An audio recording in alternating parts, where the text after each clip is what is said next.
Javier Muñoz took on one of the biggest jobs in Broadway history when he stepped into the title role of Hamilton. The show's creator and original star, Lin-Manuel Miranda, left last month. Muñoz seized the opportunity, and seized is the word. Javier Muñoz joins us at the table. Good morning and congratulations to you. Good morning, guys. Thank you so much. But we should say, you've been there from the very beginning. I'm so sorry. You've been there from the very beginning. You were involved in the creative process. You had been working on the show. Absolutely. It was, I think, 2011 when I got the first call from Lin to come on into the workshop process, and I've been with it since. There was only 1 year that I sort of missed a few workshops. And when you first heard about it, you thought, I'm not quite sure what this is, but you thought, damn, it's going to be good? Okay, well, the first thing I thought was, this sounds a little strange. Yeah. But, you know, it's Lin, and I trust him, and so I, of course, went in the room, and it was upon hearing the music for the first time that it was clear this was going to be great. It just wasn't clear that it would become what it has. It really, it is a phenomenon. And Odd Mom Out recently, you were in it, sort of talking about this phenomenon, how everybody's trying to get tickets. Yes. What is it? I think we've just touched upon something that I think audiences have been waiting for so long, right? It's diversity on stage, it's a living history, and it's something familiar to us. It's not a fantastic story as far as something made up, right? This is our history, and we're talking about something almost tangible, and that is so relevant to today. So I think all of that combined with just Lin's genius in the music, and there you go. It has everything, though. Yes. It does. Yeah. It does. It even has a sex scandal. Oh, thank you. Sexy Hamilton. It has sex. Yeah. It has power. It does. It has a campaign for the presidency. Absolutely. It has war. Yes. It has Betrayal. all of the things, Betrayal. right? Yeah. Yeah. But think about Alexander Hamilton. So his dad abandons him, his mom dies, a guardian commits suicide. Yeah. I mean, he really is somebody that sort of raised himself. And to see that I'm young, scrappy, and hungry, just like my country. Absolutely. I mean, that really is describing this character. Yeah, against all odds, he made his life happen, and really made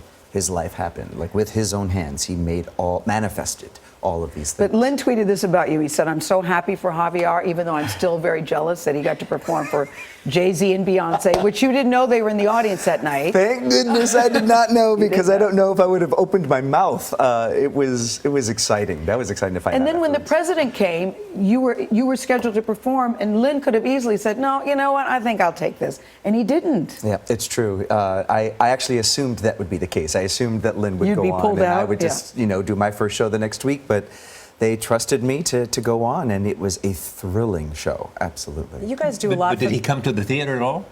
When the president came? president- Oh, No, yes. You played the role. But Lin was watching in the That's house what I with thought. the president. Yes, Yeah, I think it was exactly. one row in front or something. Yeah, like something that. like that. Yeah, it was exciting. It was really exciting. I was going to say, beyond that, it's the the students that you guys have Yes. in there that provide a different sort of excitement as well. Oh my gosh. When we have the student matinees, I swear, if there was a way to gather that energy and store it, it would power this country for a millennia. It is so much electricity coming from them. They are so excited to be there. They're so engaged.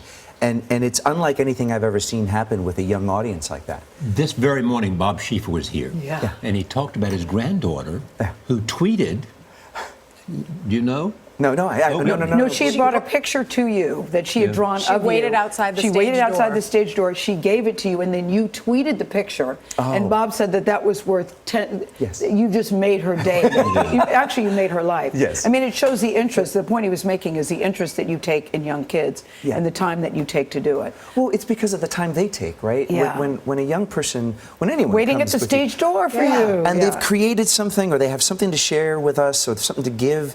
That's an important moment for them. So yeah, it should be And recognized. you've said that when you were younger, you saw theater as an instrument for social change. Absolutely, And this show really is as well. Yeah, my root is in theater as an education tool, and as a means to accomplish all sorts of things, whether it be a community service type of engagement. But your life story is amazing, though, Javier. We have to say you've been living with HIV since 2002. I have. You are now a cancer survivor. Yes. You said part of the thing you bring to the role is, you don't really have a fear of dying. You know, they always say God doesn't give you more than you can handle, but did you say, God, please don't give me no more stuff? I do. I really have had enough now, dear Jesus. That's an honest truth. There are days where it's like, okay, I get it. But I'm good. How do you do it? Yeah. How do I do it? It's my family. My family is my root. They're my support. They're my everything. And without them, I honestly don't know that I'd be here. So it starts with them, and then I'm very fortunate enough to have, you know, dear friends in my life and mentors and colleagues, but it starts with my parents and my brothers. And you and Lin met before Hamilton. Yes, we met in 2005. I auditioned for an MTC workshop production of In the Heights. Right. And You were in the Heights. Yeah, You were in the Heights. And that was the first time we met. I sang a George Michael song for him. Which one? Praying for Time, and I booked the gig. So. What's the best way? Thank you. Very Before well. you go, Lynn, before you go, Javier, what's the best way to get tickets? Everyone wants to know. Who do we got to know? You gotta find the waiter from Odd Mom Out. Yeah, I think he knows a guy. He does. Javier Muñoz, thank you. If you haven't seen it, that's Javier. Thank you. That was good. That was a good episode. Hamilton continues its run at the Richard Rodgers Theater on Broadway.